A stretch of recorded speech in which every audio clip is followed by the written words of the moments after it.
بچے سائنسدان ہوتے ہیں، وہ سیکھنے کا عنصر بھی خود ہے، بس ان کو برے ماحول سے بچا لو،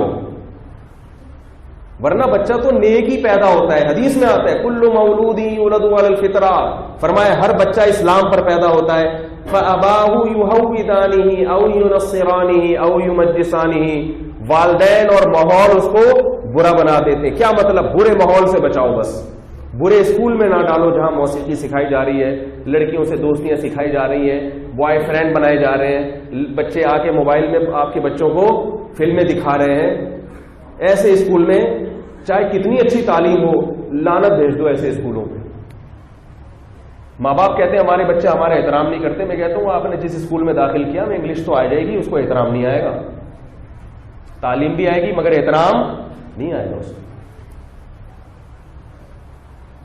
کو ایجوکیشن میں داخل کیا ہوا بچوں کو، لڑکوں کو، لڑکے میں بچپن ہی سے یہ سمجھ ہوتی ہے، لڑکیوں کی طرف اس کا میلان ہوتا ہے، وہ اسی وقت سے دوستیاں لگانا شروع کر دیتا ہے، اس کے جذبات اسی وقت سے، اس کے خیالات خراب ہونا شروع ہو جاتے ہیں۔ علماء نے ایسا ہی تو نہیں لکھ دیا کہ لڑکوں کو لڑکیوں میں کھیلنے مت دو، ہاں بہن بھائی کھیلیں آپس میں، اس میں کوئی حرج نہیں۔ خود اپنی اولاد کو اپنے ہاتھوں سے جہنم میں پھینکتے ہیں اور کہتے ہیں دو پیدا ہوئے تھے وہ بھی کمبخت ڈھنگ کے نہیں نکلے، دو ہی ڈھنگ کے نہیں نکلے۔ برے ماحول سے بچا لو بس، باقی بچے میں ایسی اللہ نے صلاحیت رکھی ہے، بچہ جب تحقیق کرتا ہے نا کھل کے کرتا ہے۔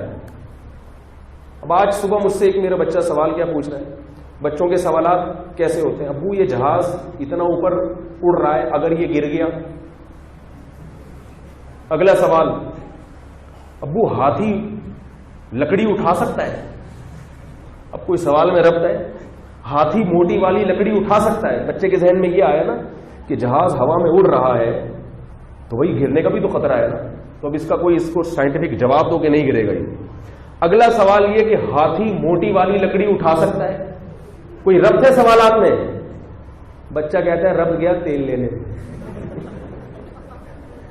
سوال کا جواب دو مجھے، کیونکہ بچے کے ذہن میں فوراً ہاتھی آیا کہ اتنا طاقتور ہوتا ہے تو کیا اتنا ہوتا ہے کہ اتنی موٹی موٹی لکڑیاں بھی اٹھا لیتا ہے؟ یہ کیا ہے؟ یہ قدرت نے اس کے اندر ایسے سافٹ ویئر ڈال دیے، اس کو سیکھنا ہے، سیکھنا۔ اچھی بات اس کو بتا دیں گے تو فوراً وہ کیا لے گا؟ اچھی بات سیکھے گا، بری بات بتا دیں گے بغیر کسی ترتیب اور ربط کے برائی سیکھنا شروع کر دے گا۔ مہنگے مہنگے اسکولوں میں ڈال کے بچوں کو باقاعدہ بیڑا غرق کیا جا رہا ہے، ان کا باقاعدہ ان کو جو ہے نا بدتمیز بنانے کے پیسے دے رہے ہیں اسکول میں کہ یہ فیس لیا کرو اور بچے کو بدتمیز بنا کے بھیج دیا کرو۔ ایسا ماحول اس کو دیا جا رہا ہے وہاں۔ جب اس کو ڈانس سکھاؤ گے آپ صبح، اس میں حیا اور شرم رہے گی؟ بیٹی میں رہے گی حیا اور شرم؟ بچیاں تو وہ اچھی لگتی ہیں جو باپ کو دیکھ کے سر پہ بول لو یار چادر لے لیں، کہ بھائی والد صاحب آ رہے ہیں، ابو آ رہے ہیں تو اب تھوڑا سا خیال کرو۔ باپ کو دیکھ کے سر پہ کیا لے لیں، بڑے بھائی کو دیکھ کے تھوڑا سا سمٹ جائے، کپڑوں کو سمیٹ لے اپنا۔ وہ پھر بہن تمیز سے چلے گی بھائی کے سامنے، وہ احترام بھی کرے گی۔ اور اگر اس کو آپ نے ڈانس سکھا دیا اور ابا بھی ڈانس دیکھ رہے ہیں اس کا، تو پھر ابا آپ ڈانس ہی دیکھیں اس کا، کیا خیال ہے؟ اب ابا اس سے جب جو ہے نا بس ڈانس ہی دیکھا کریں، اس وہ تمیز ومیز گئی، وہی جو لینے گئی بھی تھی جو میں نے بتایا۔